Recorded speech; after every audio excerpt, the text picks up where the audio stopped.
नमस्कार, बंजारा बीट्स में आपका स्वागत है। मैं हूं ज्योति प्रकाश खरी। आज हम मिला रहे हैं अपने एक ऐसे गुरु से जिन्होंने बचपन से हमारी संस्कारों का जो उन्होंने डाले हैं वो आज हम उन्हीं की वजह से आज इस मुकाम पर हैं। चलिए मिलते हैं आदरणीय देवी दयाल यादव जी से। नमस्ते सर। बहुत बहुत धन्यवाद आपको। सर ये बताइए कि आप की जो यात्रा है, शिक्षा की यात्रा, आप कब से आप शिक्षक रहे और कहाँ आपकी पढ़ाई लिखाई हुई? मेरी प्रारंभिक शिक्षा हमारे गांव जो हमारा जन्म स्थान है जी, ग्राम खिल्ली, तहसील मोट, जिला झांसी, उसकी प्राइमरी पाठशाला में हुई जी। 5वीं मैंने वहाँ की पास किया। उसके बाद जूनियर कक्षाओं में पढ़ने के लिए 6, 7, 8 में पास में ही 5 किलोमीटर दूर पे एक पूंछ कस्बा है, वहाँ से मैंने जूनियर हाई स्कूल किया। और तत्पश्चात मोठ जो हमारी तहसील है उसमें एक, उस वक्त उसका नाम था डीवी इंटर कॉलेज, अब तो उसका नाम कृष्ण पेंगोरिया इंटर कॉलेज हो गया है। उसमें मैंने 9वीं और 10वीं पास किया। 9वीं 10वीं पास करने के बाद 1964 में जी मैं झांसी में विपिन बिहारी इंटर कॉलेज में मैंने 11वीं में विज्ञान वर्ग से दाखिला दिया, प्रवेश लिया जी। और वहां से मैंने 1968 में इंटरमीडिएट प्रथम श्रेणी में पास किया जी। और मेरा आज भी वहां पर सम्मान पट में नाम लिखा हुआ है विपिन बिहारी इंटर कॉलेज में। जी जी। उसके बाद फिर मेरा जो औपचारिक शिक्षा थी जी वो तो नहीं हुई जी। मैं उस समय आयुर्वेदिक कॉलेज था जी, आज भी है जी। उस वक्त वो गवर्नमेंट का नहीं था जी। धोलेकर साहब उसके वो हुआ करते थे। तो मैं डॉक्टरी पढ़ने के लिए, आयुर्वेदिक डॉक्टर बनने के लिए वहां पर मैंने प्रवेश लिया जी। वहां पर जब मैंने प्रवेश लिया, आराम से प्रवेश मेरा हो गया, क्योंकि मैं फर्स्ट क्लास था, बायोलॉजी से था। 1 साल पढ़ा ही जी। प्रांतीकरण की मांग के लिए वहां पर साल भर आंदोलन चला जी। वहां पर पूरे प्रांत के लड़के पढ़ते थे जी। हमारे पिताजी ने कहा, जो अपने गांव के बड़े प्रतिष्ठित नागरिक थे जी। स्वर्गीय आदरणीय चिमन सिंह जी यादव जी। दादाजी, जी। उन्होंने कहा तुम पढ़ रहे हो कि नहीं पढ़ रहे हो, तुम घर पे बने रहते हो। ये बात सुन करके मैंने सोचा कि वास्तव में मैं साल भर मेरा बेकार चला गया। खैर मैंने वहां पर प्रथम श्रेणी में पास किया जी। 1 साल, हाँ 1 साल पास किया जी। उसके बाद मेरा मन वहां से हट गया। अच्छा अच्छा। और जब मैं डॉक्टरी पढ़ता था जी, तो मैं सोचता था अगर मैं डॉक्टर बनूंगा तो मैं एक फार्मेसी खोलूंगा आयुर्वेदिक दवाइयां बनाने की। अच्छा अच्छा। मैं आयुर्वेदिक की दवाइयां बनाऊंगा। फिर उसके बाद जब मैं उसी समय मुझे पता चला कि यहाँ पर एक परीक्षा होती है जिसमें पूरे प्रांत से 4-5 लड़के सिलेक्ट होते हैं जेबीटीसी में जी। उसको सिटी बेसिक कहते हैं। वो प्रशिक्षक है अध्यापक का, शिक्षकों के लिए नौकरी के लिए। जी, जी। तो मैंने उसका फॉर्म भर दिया और उसका इम्तिहान हुआ, मैं उसमें सिलेक्ट हो गया जी। तो मैंने कहा मैं एक स्कूल खोलूंगा। अच्छा, आपने फिर दिमाग डाइवर्ट? मैंने पहले स्केच बनाया करता था और मेरा एक मूल मंत्र था स्ट्रगल इज द लाइफ, संघर्ष ही जीवन है। मैं अपने उस पर किताब पे लिखा करता था अपनी रफ कॉपी पर, स्ट्रगल इज द लाइफ, संघर्ष ही जीवन है। यहाँ पर मैं 2 साल मैंने ट्रेनिंग की जी। और 2 साल ट्रेनिंग करने के बाद मैं विपिन बिहारी इंटर कॉलेज की मैं नौकरी प्राप्त करने के लिए उस समय तत्कालीन जो नगर पालिका अध्यक्ष थे बाबूलाल तिवारी जी, जी जी जी, उनसे मिला। उन्होंने कहा कि तुम तो फर्स्ट क्लास हो। मैंने कहा हाँ सर मैं फर्स्ट क्लास हूँ, क्योंकि मेरे साथ के 5 लोग MBBS में डॉक्टर बन चुके थे। अच्छा अच्छा। जो मेरे साथ फर्स्ट क्लास पास हुए थे। जी जी। मैं ही अध्यापक हुआ। तो बोले काम करो, वो उनका एक स्कूल था, शिक्षक हाई स्कूल। जी जी। उसमें उन्होंने कहा तुम यहाँ आ जाओ, तुम अच्छे स्कॉलर हो।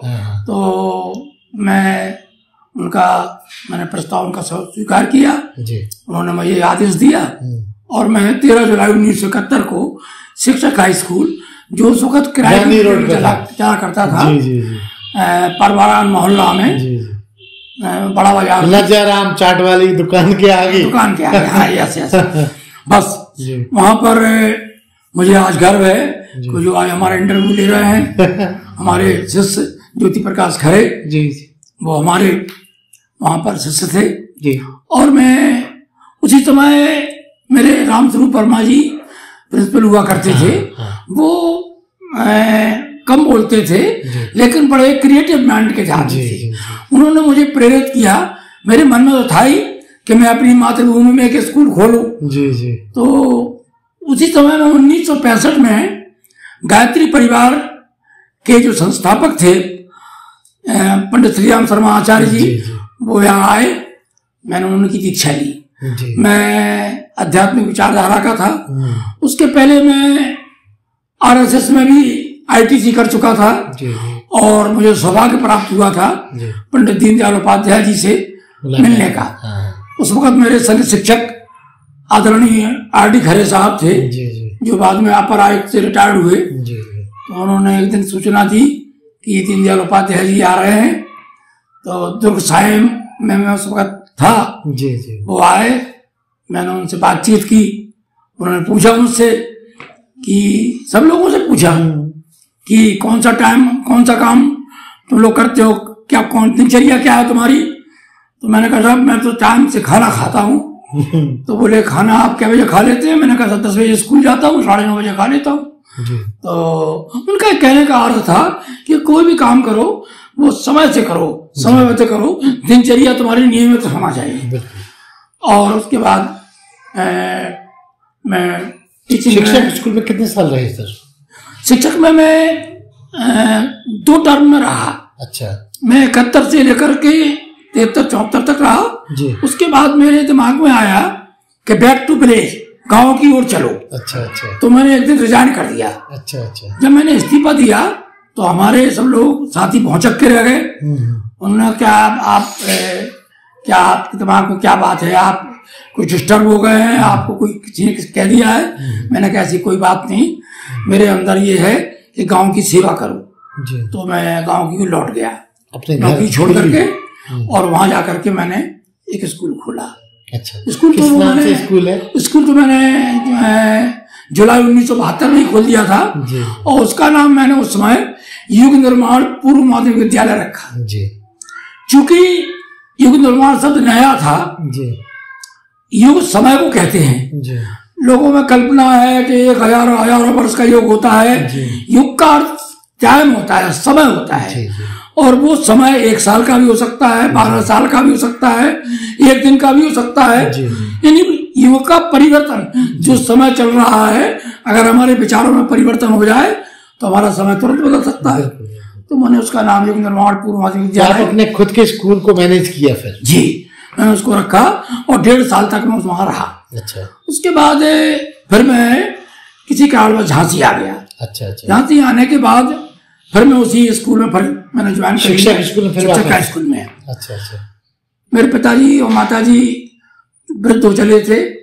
मैं सोचता था कि मेरी सेवाओं की जरूरत है उन्हें जी। ये मन मुझे मेरे हृदय में कहीं स्थान था इसका जी। तो मैं पुनः वहीं के एक इंटर कॉलेज है जिसमें मैं छात्र रहा, यहाँ से मैंने हाई स्कूल पास किया था, उसी में जाकर के मैं अध्यापक हो गया। अच्छा। मोट में 1978 में। अच्छा अच्छा। 1978 में 1 मार्च को। और वहां पर मैं कितना सबसे छोटी ग्रेड था JTC। अच्छा अच्छा। उसमें हुआ, फिर CT हुआ, फिर LT हुआ, फिर लेक्चरर हुआ और लेक्चरर के बाद मैं 2003 में जी। मेरा सिलेक्शन हो गया पंडित राम सायंस शर्मा इंटर कॉलेज में बरुआ सागर, माध्यमिक शिक्षा सेवा चयन बोर्ड के द्वारा प्रिंसिपल के रूप में बरुआ सागर। तो मैंने 31 मई 2003 में वहां जाकर के ज्वाइन किया। जी जी। वहां पर तो किया। वहाँ कितने बरस रहे सर? मैं वहां पर लगभग 8 साल 1 माह रहा। 30 जून 2011 तक रहा मैं। सेवानिवृत्ति मेरी वहीं से हुई। अच्छा। मैं एज ए प्रिंसिपल वहां से सेवानिवृत्ति हुआ। उसी बीच में लोगों ने मुझे गांव का प्रधान बना दिया। अच्छा अच्छा। सर मैं एक और बात जानना चाहूँगा कि आपकी ये यात्रा बड़ी लंबी है, तो मैं ये जानना चाहूँगा कि आपके पढ़ाए हुए छात्र इन दोनों कुछ याद है आपको, कहाँ कहाँ पहुँचे? मुझे यूँ तो अध्यापक के जीवन में बहुत से छात्र आते हैं, कुछ मुख्य छात्र रहते हैं, लेकिन कुछ छात्र ऐसे होते हैं जो उनके मानस पटल में भूलते नहीं है जी। उसमें 2-3 छात्रों का मैं उल्लेख करना चाहूंगा जी। एक तो जो हमारा इंटरव्यू ले रहे हैं वो बहुत क्रिएटिव माइंड के रहे। कक्षा 6 से ही मैंने उनकी प्रतिभा पहचान ली थी। और जब हम यहाँ पर थे उस समय ही ज्योति प्रकाश खरे ने एक अविसारका नाम की पत्रिका निकाली थी। उनके मस्तिष्क में साहित्यिक अभिरुचि शुरू से थी। तो एक तो हमारे मस्तिष्क में ज्योति प्रकाश खरे हमेशा याद रहे और वो नौकरी भी की, बराबर संपर्क में भी रहे, नहीं रहे तो मैंने भी संपर्क साधा।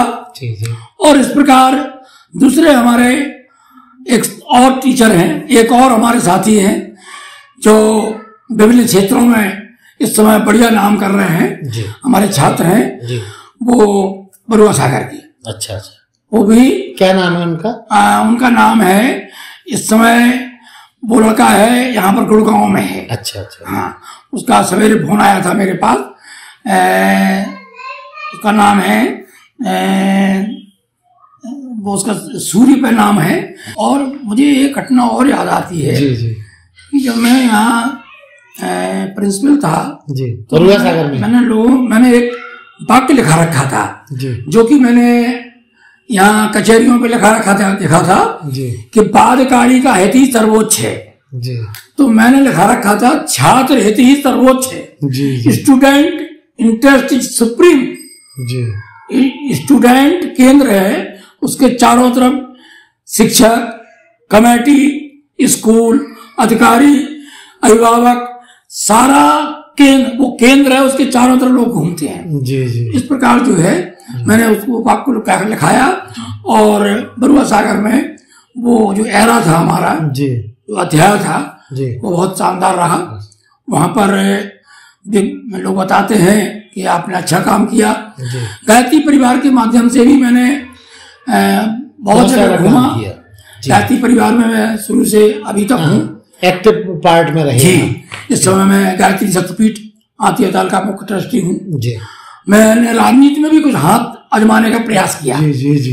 रिटायरमेंट के बाद नहीं, रिटायरमेंट के ही समय में के दौरान मुझे ये बताने में कोई परेशानी नहीं है कि मेरी राजनीतिक यात्रा 1978 से शुरू हुई जी। और उस समय में जनता पार्टी थी जी। रूलिंग जनता पार्टी में उपाध्यक्ष था। अच्छा। जब सारी पार्टियां एक हो गई उस वक्त में उपाध्यक्ष बना जी। कालांतर में फिर वो और पार्टियां बनती गई, बगड़ती गई, लेकिन चूंकि मेरी मूलतः जो प्रवृत्ति थी वो आध्यात्मिक थी, इसलिए राजनीति में मैं जो आजकल की राजनीति है उसमें मैं सफल नहीं हुआ। और वही मानता हूँ कि अपने व्यक्तित्व को बिगाड़ करके राजनीति करना मुझे पसंद नहीं आया। अच्छा अच्छा।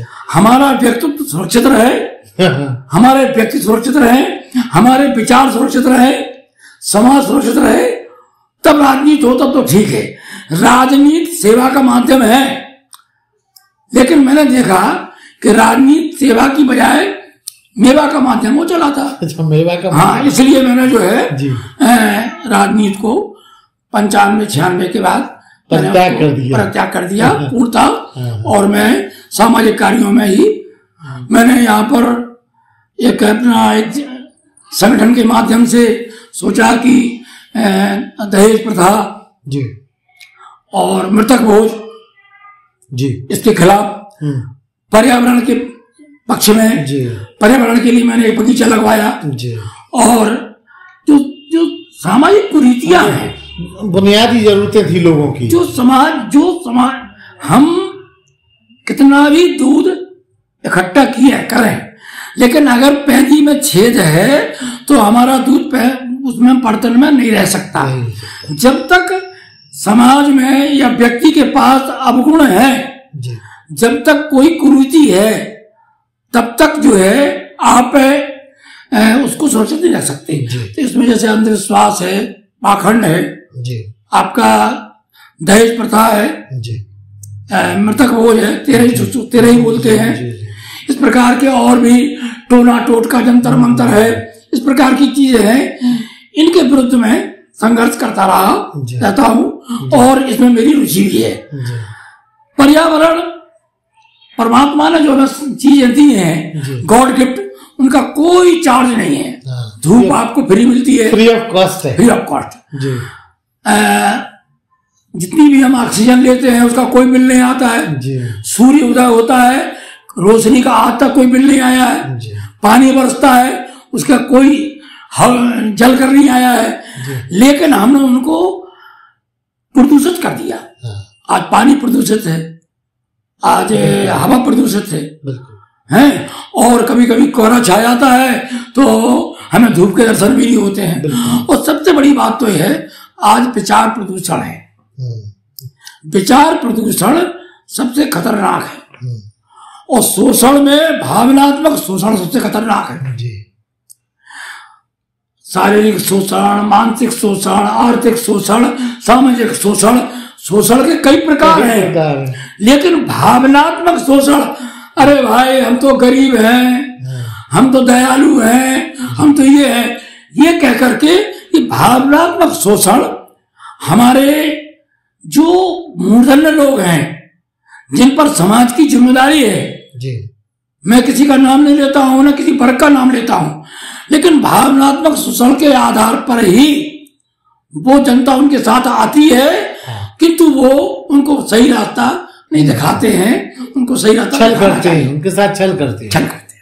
तो भावनात्मक जो हमारा उत्थान हो, मनुष्य को समझे, मनुष्य के पास है, मनुष्य आपस में, देखिए संसार में परमात्मा, ईश्वर, कुदरत, प्रकृति, कुछ भी कहिए, उसने हवा देने में, पानी देने में, सूरज की रोशनी देने में कोई भेदभाव नहीं किया, कोई कंजूसी नहीं की, कोई कंजूसी नहीं की। मैं समझता हूं मनुष्य से भी उसकी यही अपेक्षा है जी, जी। कि अगर तुम मेरे बनाए हुए हो, जैसा कि वो मानता है, तुम अगर मेरे पुत्र हो, तो रिफ्लेक्ट करो, तो फिर जो मेरी आदत है देने की, वो सीखो और वापस करो जी। जहां रुकता है वो चीज सड़ती है, जो बहती है वो बढ़िया है, निर्मल धारा जी। आप क्वेश्चन करो। सर मैं ये कह रहा था कि बंजारा बीट्स एक एकेडमिक इंफॉर्मेशन देने वाला चैनल है, लोगों को सूचनाएं देता है, ज्ञान को बढ़ाने की बात करता है, तो हम चाहेंगे कि आप हमारे युवा दर्शकों को कोई ऐसा संदेश दें जिससे वो आपको प्रेरणा स्वरूप माने। देखिए, युवाओं के सामने दो बातें हैं। एक तो लोग पैकेज के पीछे भाग रहे हैं। आजकल सबसे बड़ी चीज है पैकेज, और पैकेज से ही सामान देख के सम्मान मिल रहा है। सामान ज्यादा, सम्मान ज्यादा, सामान कम, सम्मान कम। तो लोग किसी भी प्रकार सामान इकट्ठा करने के लिए तैयार हैं, क्योंकि हमने उनको सम्मान देने का पैमाना ही सामान देख लिया। जिसके पास सामान ज्यादा होगा उसको हम सम्मान ज्यादा देंगे। तो लोगों ने सोचा कि किसी भी प्रकार सामान इकट्ठा करो, और एन केन प्रकार उसमें आप कुछ भी करना पड़े, आपको सामान इकट्ठा करिए। ये मनोवृत्ति घातक है, इससे हमारे युवाओं को बचना चाहिए। युवाओं को अपना आदर्श विवेकानंद को मानना चाहिए, युवाओं को अपना आदर्श पंडित श्री राम शर्मा आचार्य को मानना चाहिए, युवाओं को अपना आदर्श चंद्रशेखर आजाद को मानना चाहिए, सरदार भगत सिंह को मानना चाहिए, सुभाष चंद्र बोस को मानना चाहिए। उन्होंने कभी सोचा नहीं था कि कुछ मुझे मिलेगा, मैं ये नहीं कहता हूं, रोटी कपड़ा और मकान तो जरूरी है, आजीविका के बगैर कुछ नहीं हो सकता है। युवाओं से मेरा इतना कहना है कि ये जीव मैं स्वयं हुआ रहा, वो एक उस वक्त जोश भी रहता है, होश कम रहता है जी। लेकिन मैं आज इस मेरी 74 साल उम्र हो रही है, मैं इस पड़ाव में कहना चाहता हूं कि एक एक क्षण कीमती है जी। आप एक एक क्षण का उपयोग करिए और उसको बेहतर बनाइए। कल को बेहतर बनाने के लिए आज को बेहतर बनाइए जी। आपका बीता हुआ कल भी बेहतर बनेगा और आने वाला कल भी बेहतर बनेगा जी। अगर हम टुडे अपना वर्तमान में जिए, हम आदमी है तो कल्पनाओं में जीता है, भूतकाल में जीता है, वर्तमान में जीता ही नहीं है जी जी। आदमी को वर्तमान में जीना चाहिए जी। तो ये थे आदरणीय देवी दयाल यादव जी, जो नई पीढ़ी को ये संदेश दे रहे थे कि वक्त को पकड़ना सीखो, वही आपकी काबिलियत को निखारेगा। बंजारा बीट से बात करने के लिए सर बहुत बहुत धन्यवाद। बहुत बहुत धन्यवाद, आपने मुझे मौका दिया, एक मंच दिया। ज्योति प्रकाश खरे, आप जरायु हो, स्वस्थ रहें।